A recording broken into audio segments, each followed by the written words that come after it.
La Guerra Fría fue un enfrentamiento iniciado al finalizar la Segunda Guerra Mundial en 1945. El fin de la guerra supuso el fin de la hegemonía de Europa. Dos potencias tomaron el relevo: Estados Unidos y la Unión Soviética, liderando dos bloques con sus propias alianzas y estados satélites: el llamado bloque occidental capitalista y el bloque del este comunista. ¿Por qué se llamó Guerra Fría? Porque ninguno de los dos bloques tomó nunca acciones directas contra el otro. No fue una guerra al uso, aunque sí hubo conflictos derivados y guerras subsidiarias. Las razones de este enfrentamiento fueron esencialmente ideológicas, políticas, económicas y propagandísticas. La Unión Soviética financió y respaldó revoluciones y gobiernos socialistas, mientras que Estados Unidos también dio abierto apoyo y propagó desestabilizaciones y golpes de Estado en Latinoamérica. Los antecedentes de la Guerra Fría los encontramos antes de 1945, concretamente en 1917, tras el triunfo de la Revolución Rusa, de la que Rusia emergió como el primer país socialista. Este fue uno de los primeros eventos que provocó erosiones considerables en las relaciones ruso-estadounidenses. Los soviéticos defendieron que el capitalismo debía ser derribado por la fuerza para ser reemplazado por un sistema comunista. Los capitalistas americanos, tras el estallido de la Revolución, ayudaron al Ejército Blanco durante la Guerra Civil Rusa. Finalmente, las tropas del Ejército Rojo lideradas por Trotsky se hicieron con la victoria. Pero avancemos de nuevo a 1945, tras el fin de la Segunda Guerra Mundial. Conviene recordar que la Unión Soviética y Estados Unidos habían sido aliados para frenar los planes de Hitler. Antes de que acabase la guerra, se reunieron en Yalta. Joseph Stalin, Winston Churchill y Franklin Delano Roosevelt como jefes de gobierno de la URSS, del Reino Unido y de Estados Unidos respectivamente. La conferencia de Yalta tuvo su continuación con la conferencia de Potsdam, ya con Alemania totalmente rendida y Hitler muerto.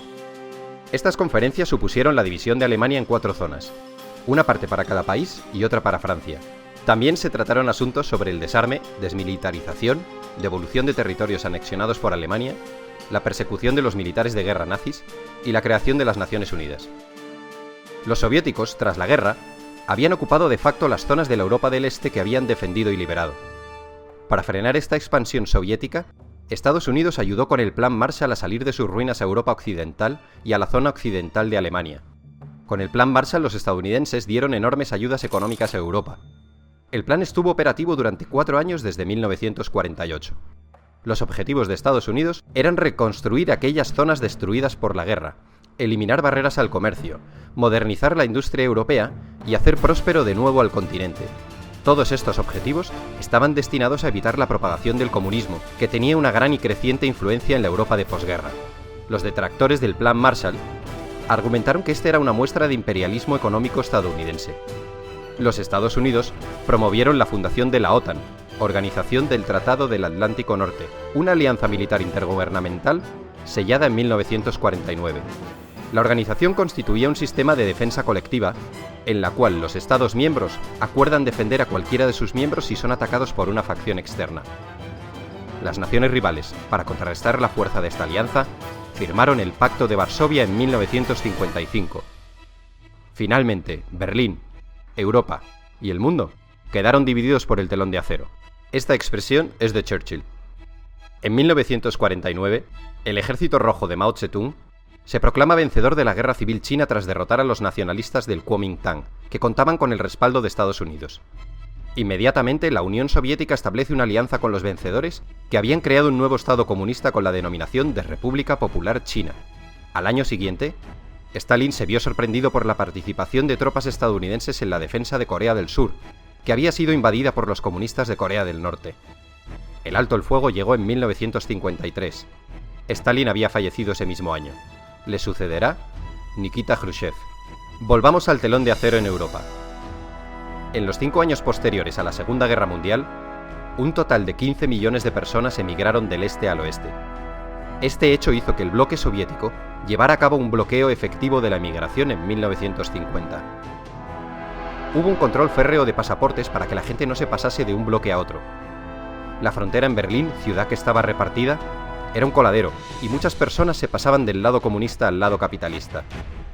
Este hecho hizo que se construyese el Muro de Berlín en 1961. Conviene recordar que Alemania estaba dividida tras la guerra en 2 Alemanias: la República Federal Alemana con capital en Bonn y la República Democrática Alemana con capital en Berlín.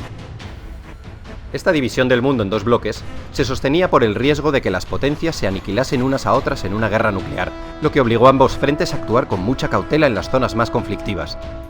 Solo en una ocasión estuvo a punto de estallar el conflicto, tras el derrocamiento del militar Batista en Cuba por parte de Fidel Castro.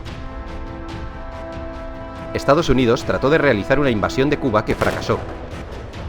En 1962 ocurrió la llamada crisis de los misiles, cuando el presidente Kennedy castigó con un bloqueo a Cuba por el asunto de los barcos soviéticos cargados con misiles y dirigidos contra Estados Unidos. En el último momento, Khrushchev, jefe del partido y del gobierno soviético, cedió, y los barcos cambiaron de rumbo. Estados Unidos también había entrado en la guerra del Vietnam, que a la postre acabó siendo otro duro revés en la historia norteamericana, una experiencia de fracaso, desgaste y frustración. Este conflicto enfrentó a los Estados Unidos y el gobierno de Vietnam del Sur por un lado, contra Vietnam del Norte y las guerrillas comunistas que actuaban en Vietnam del Sur por otro. La guerra terminó extendiéndose también a Laos y Camboya. La Guerra Fría también fue espionaje, inspección recíproca, conferencias, crisis y soluciones diplomáticas. Y no nos olvidemos de la carrera espacial, una competición entre Estados Unidos y la Unión Soviética que derivó en una exhibición de poderío y musculatura. Los rusos pusieron en órbita el satélite Sputnik en 1957. Inmediatamente los americanos respondieron con su Explorer 1 en 1958. Era una cuestión de prestigio. Cuando los rusos enviaron a su primer hombre al espacio, los americanos les mojaron la oreja enviando una nave tripulada a la Luna. En 1980, Reagan ganó las elecciones con la promesa de incrementar el gasto militar y enfrentarse a los soviéticos en cualquier lugar que fuera necesario. Tanto Reagan como la recién elegida primera ministra británica Margaret Thatcher denunciaron sin cesar la ideología comunista. Reagan calificó a la Unión Soviética como el imperio del mal y predijo que el comunismo acabaría en el montón de cenizas de la historia.